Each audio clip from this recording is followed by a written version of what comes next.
Good afternoon, Facebook, YouTube, and Twitter. This is Rich again, back for the second video blog of the day for Wednesday, May 27th, 2015, around 2:39 in the afternoon, Belleville, Massachusetts.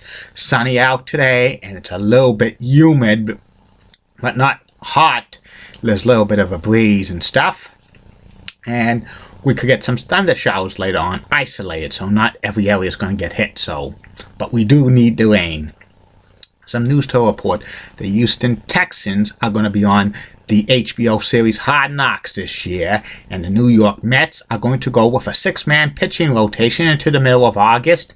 And Vikings head coach Mike Zimmer says that running back Adrian Peterson for next year, he has two choices. He could either play with the Minnesota Vikings or not play at all.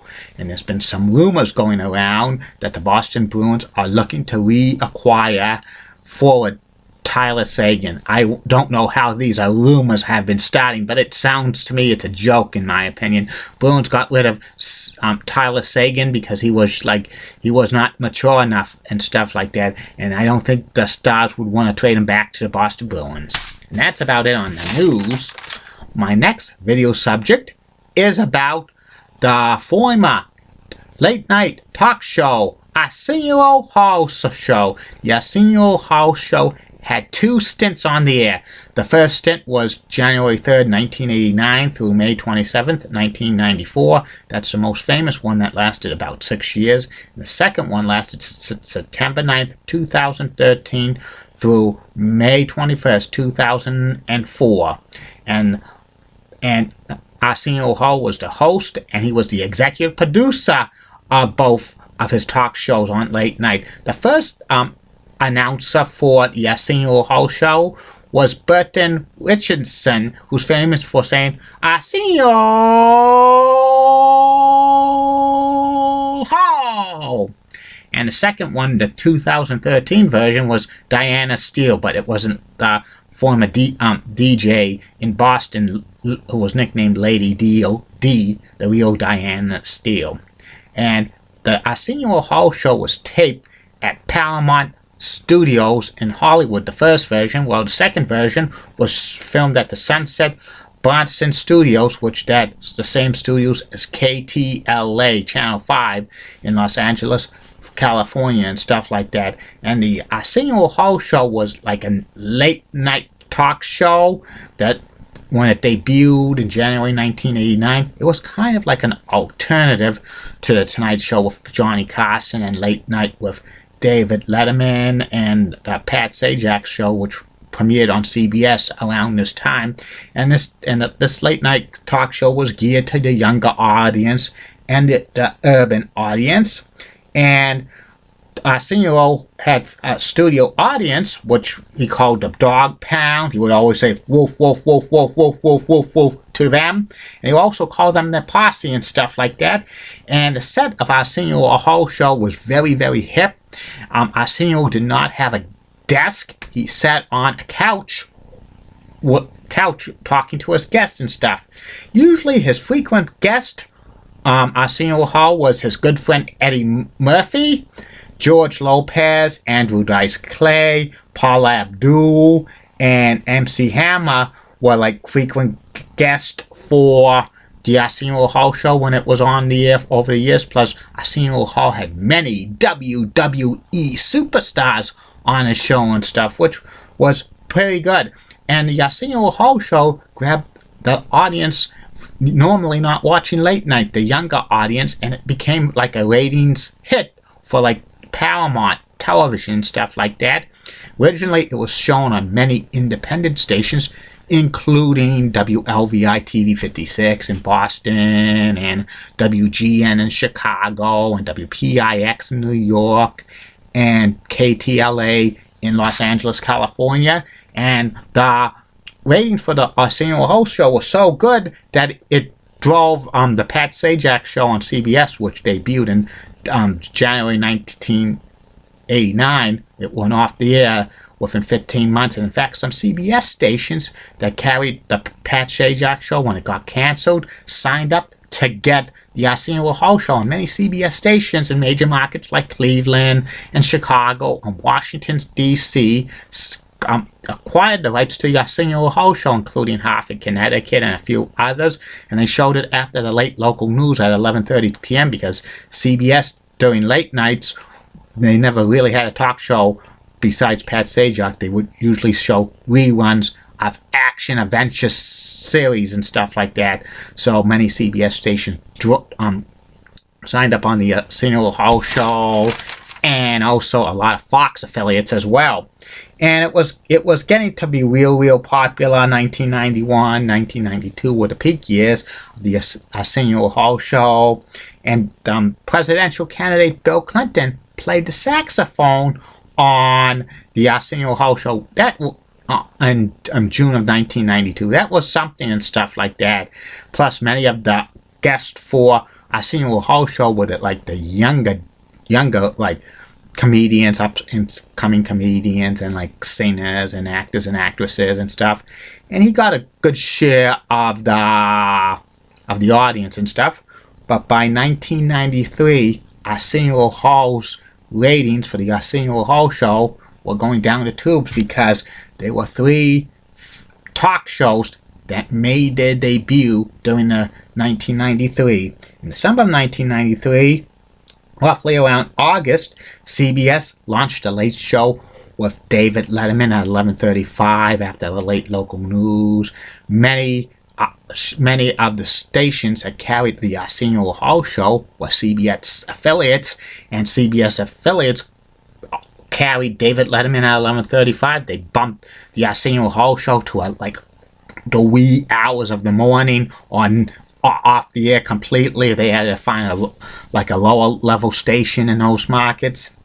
Another one in September of 1993, the Chevy Chase Show, a talk show, debuted on late night on Fox, and it was around 11 p.m. and many Fox stations carried the Arsenio Hall Show, and Fox had a mandate that all Fox affiliates had to carry the Chevy Chase Show at 11 p.m. If they don't, they would be threatened to be stripped from the Fox affiliation in that market. So all those stations associated with Fox had to carry it, and the Chevy Chase Show only lasted about 6-7 weeks. But those Fox affiliates who when Chevy Chase went off the air, they did not reinstate the Arsenio Hall Show to 11 p.m. because they either were on an undesirable time slot, like the wee hours of the morning, or off that station into a smaller station in that market, or that market did not carry the Arsenio Hall Show. And a third talk show that made its debut in 1993 was the Jon Stewart Show on MTV, Paramount, and MTV, the parent company of MTV. Viacom and Paramount were in discussions about a merger during that time, so it was actually the Jon Stewart Show and the Arsenio Hall Show were competing, because the Jon Stewart Show was basically the same thing on MTV, like the Arsenio Hall Show geared to a younger audience, and like Arsenio Hall's ratings were falling and stuff, but it still stayed on the air in Boston on WLVI TV 56 because they did not have a network affiliation back at that time. And the ratings continued to go down, but Paramount said that the Arsenio Hall Show wasn't in no danger of getting canceled. But in February of 1994, there was a controversial thing that happened on the Arsenio Hall Show. Arsenio went to interview the Nation of Islam leader Louis Farrakhan, and also he booked on that show the gospel singer Kurt Franklin and his group, The Family, and both Kurt Franklin and The Family and the Nation of Islam leader Louis Farrakhan were going to be on the same show and stuff. But at the last minute, most of the show was devoted to the Nation of Islam leader Louis Farrakhan, and it meant that Kurt Franklin and The Family only got to see a little bit towards the end of the show, and that got a lot of people mad, and it got a lot of guests who were going to be on the Arsenio Hall Show either rescheduled or stopped booking the Arsenio Hall show, and the ratings continued to go down and down and down. In April of 1994, with more stations pulling the plug on the Arsenio Hall show due to like low ratings and stuff, Arsenio decided that he was going to end his talk show permanently, saying it was time and stuff. And May 27, 1994 was the last first run episode of the original Arsenio Hall show, which was that was probably the best like late night talk show for the new generation, like the Generation X one. And Arsenio went into reruns for that summer, but it never returned. And they also showed Saturday night reruns of the Arsenio Hall show for about 6 years, Saturday nights, on many of the Arsenio Hall show affiliates, including WLVI TV 56, which they showed it Saturday nights at 11 and stuff. And 20 years, close to 20 years later, CBS Television Distributions, which now own Paramount Television, they merged it into Paramount Television, decided to have Arsenio Hall come back to host a late night talk show, and this one was, you know, the same thing, same set, kind of the same set and the same theme. Like Arsenio, now in his mid-50s, was like interviewing younger comedians and hip-hop artists and actors and actresses and other stuff, and it got decent ratings and stuff.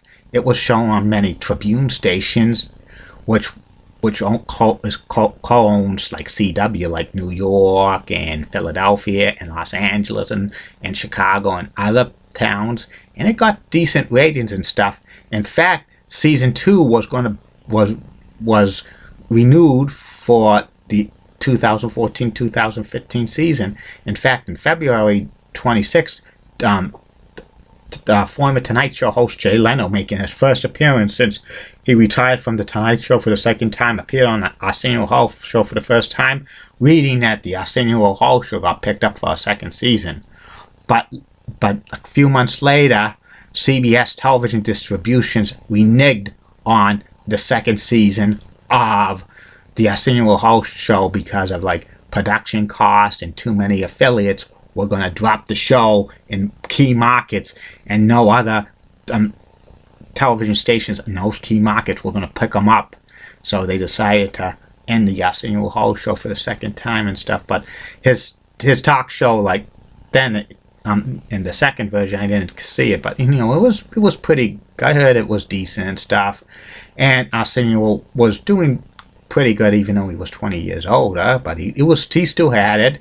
But they should have kept it at least a couple of years, because Arsenio was a type of like person. He could connect with the younger audience and stuff because he made everything so hip and stuff. He was kind of the alternate version of like Johnny Carson and David Letterman and several of the late night talk shows and stuff like that. And he was like an innovator and stuff like that. And he probably should have, you know, maybe gotten a. I'm very surprised that like none of the major networks picked him up for like a late night talk show and stuff like that, which he would have been very good at it, especially like the late show, but they never considered him. And that's about it on the Arsenio Hall show. Be back for the third and final video blog of the night, which will be about Chuck Cunningham, Richie Cunningham's older brother, character on Happy Days that kind of disappeared from history. And I'm going to tell you some thoughts what probably happened to Chuck, and maybe an idea if they ever consider rebooting Happy Days, they could have the rebooted Happy Days circled around Chuck Cunningham. Have a good day, Facebook, YouTube, and Twitter.